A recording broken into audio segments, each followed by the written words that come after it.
Hey, so I have a question.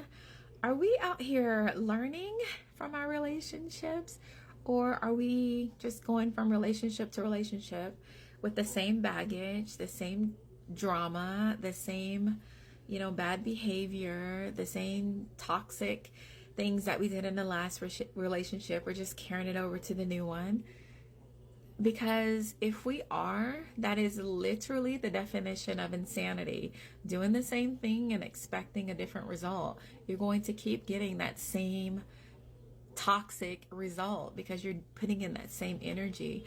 So we really need to make sure that we're learning from our relationships and not just experiencing them. You need to learn from them. And that takes reflection. So, I just jotted down a few thoughts to help you get started on that path.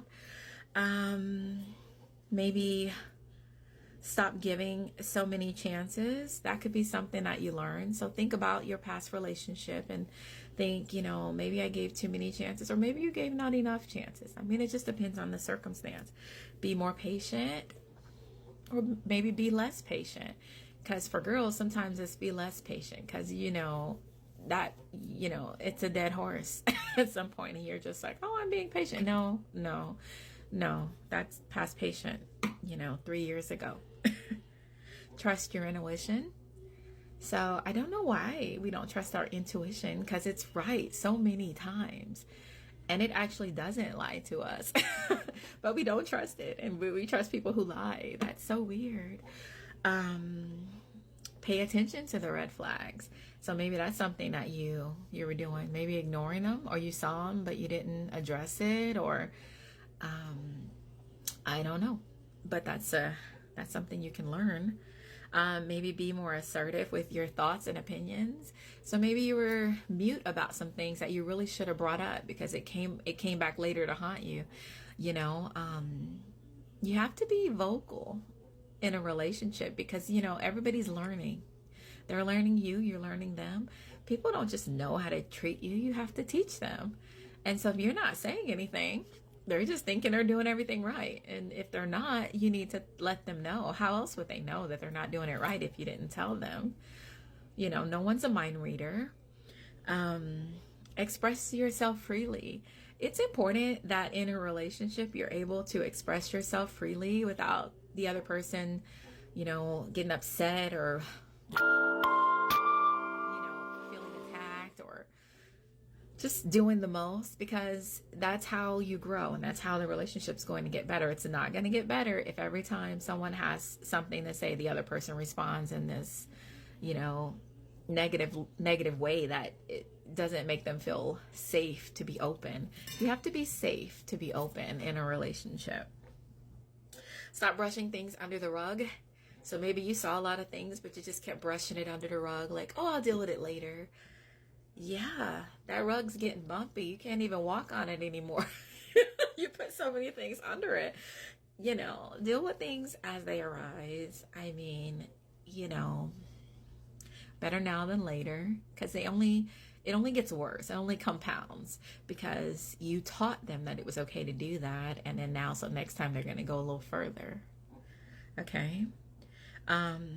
Listen more and talk less, or maybe talk less and listen more. Just depends on what your thing is. Maybe you talk too much and you never listen, or maybe all you do is listen, but you're afraid to open up. You have to be both. You have to talk and you have to listen in order for it to be successful.